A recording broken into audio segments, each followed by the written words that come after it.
Hey, what is going on? Tony from LearnAutoBodyAndPaint.com, and this is part 3 of a Q&A video that I've been doing here.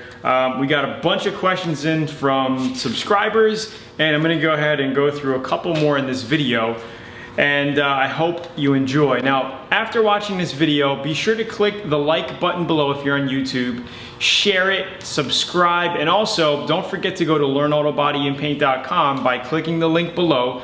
And check out the blog. There's a lot of free information on that website. You can get a free 85-page auto body manual as well as a 90-minute DVD. Just tell me where to ship it, and I think you're really gonna like those things. Also, if you have the time, check out the VIP course and see how beneficial it can be for you. So here's a question from Malcolm Campbell. It's a two-part question here. First, he says, do I color sand before clear coat or wait after the clear coat? Now, color sanding and buffing, when you hear people saying color sanding and buffing, that's done on your clear coat. So you do not color sand and buff your base coat, right? The base coat lays on your panel, then your clear coat goes on, then you would color sand and buff that to get a gloss finish, okay?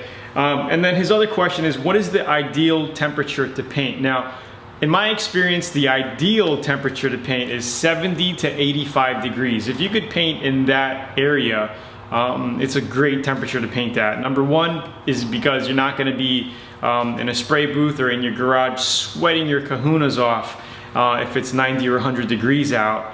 Number two is it's not too cold. You know, if you're spraying at around 55 or 60 degrees, it's not too cold, but you don't wanna spray below that unless you're in a heated spray booth, because you're not gonna get the proper flow. All right, so if you can get your garage to about 55, 60, 70 degrees is beautiful. Ideal is 70 to 85.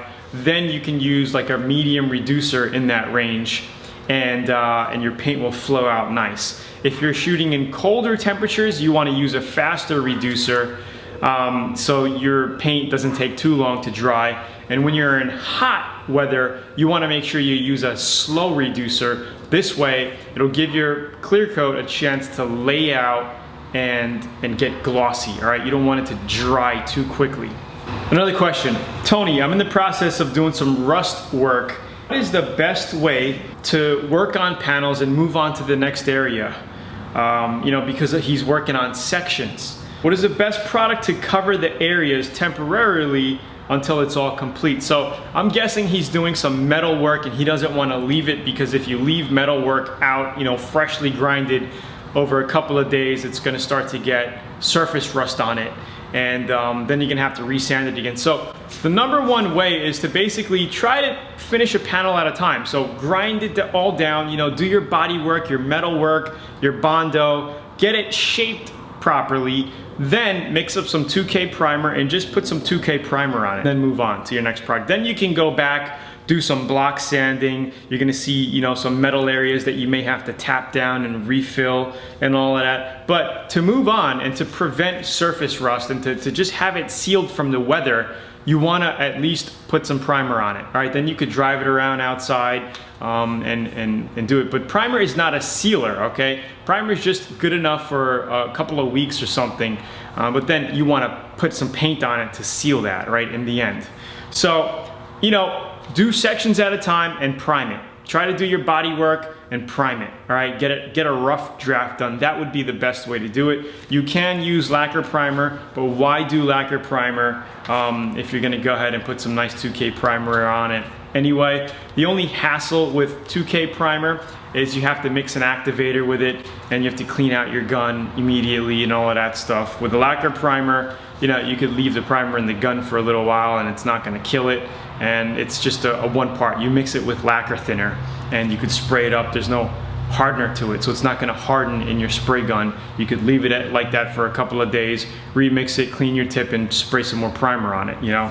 Another thing, if you're doing undercarriages of cars, look into U-POL. U U-P-O-L. U-Pol. They have something called the Raptor Liner Undercoating, which is also tintable. So if you're going to be spraying your undercoating of your classic car or whatever, you could mix some of your base coat inside of it, a urethane base coat, to tint the primer. It's like an undercoating. It's not a primer, it's an undercoating. And then you could, you know, spray the undercoat of your car to give it that nice rugged look. And go like that, or you can just spray it on, right, as an undercoating. It's perfect for covering grinded areas, welded, you know, seams and all of that. Just make sure you wire brush it down and then just spray it all under there. All right, there's a couple of YouTube videos. Maybe I'll have one below in this blog post for you to check out. And it's also paintable. That's the cool thing about it. You could basically spray it on, let it dry, then shoot base coat, clear coat under it if you want, or just a single stage enamel. All right, so let's get into the final question here. I find that more often than not, painters fall short when it comes to properly buffing the clear coat on a freshly painted car. So my questions are as follows.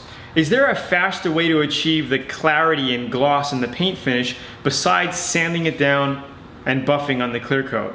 If you want to have a glossy finish, you want to make sure when you're laying your clear coat to have the right spraying pressure, 29 psi roughly, 28, 29 psi, a good high-end clear coat, okay? And you want to make sure you lay your clear coat on glossy. So as you have your light on, make sure you're laying your clear coat and it's laying on glossy. You know, you put 2 to 3 coats of clear coat, you let it dry properly, it's going to be glossy. I just did a complete motorcycle that I really didn't even have to buff out, right? I didn't buff it out and it's glossy. It looks like you buffed it out. That was another one of my professional traits. What painters used to tell me is, you know, I never run and I always get my paint jobs glossy. Like I wouldn't have to color sand and buff.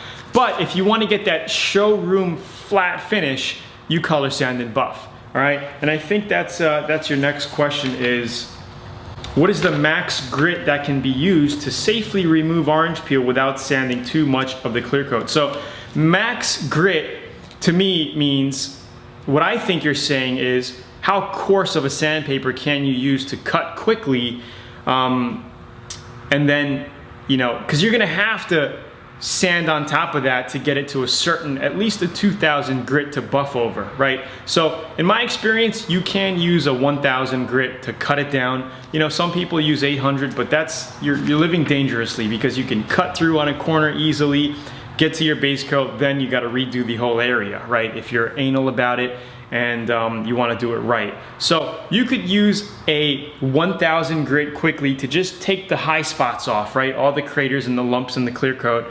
Cut that, and then you want to quickly move to a 1200 or a 1500, then final 2000 grit. Me, I always did 1200 grit, 1500 grit, then wash it down with 2000 grit, then you're ready for buffing. Okay, so that's the steps that I would like to do. Sometimes if your clear coat lay down, you know, really nice, all you have to do is hit it with 1500 grit, 2000 grit, then you're ready for your buffing, okay? As far as tips on buffing, check out the website. There's going to be links below here where you can see some of the buffing strategies that I did on color sanding and buffing. I have videos on that. So be sure to check those videos out as well. And also check out the VIP course. You know, we have tons of hours and crazy, you know, amount of information on auto body and paint that you could take and use right now and apply to all of your projects. We have thousands of VIP members from all across the world learning from our VIP trainings. We have videos on all areas of body work, body kits, color sanding, buffing, painting with candies, base coat, clear coats, waterborne, single stage enamels, acrylic enamels, doing complete paint jobs on complete project cars, putting Lambo doors on cars. Everything you need to know is in the VIP course, plus you also get access to a live and thriving, like-minded VIP community. People in these forums are paid members, so they really help out. You know, they're really into it. It's not like those free forums out there where a lot of people are just talking a bunch of garbage and you know, steering you the wrong way. And we also have a live and thriving Facebook community where you can upload pictures of your projects, what you're working on, and videos, and get immediate answers and help, and it's just amazing. So I'm really happy for all the VIP members who are taking advantage of that right now and helping each other out. Thank you very much. So again, it's Tony. I hope you like this video. Please like it, share it, spread the word. And don't forget to go to learnautobodyandpaint.com to get your free 85-page auto body manual and 90-minute auto body DVD. Just help me with shipping and tell me where to send it. All right, it's Tony. I'll see you in my next videos. Have a great day. Cheers.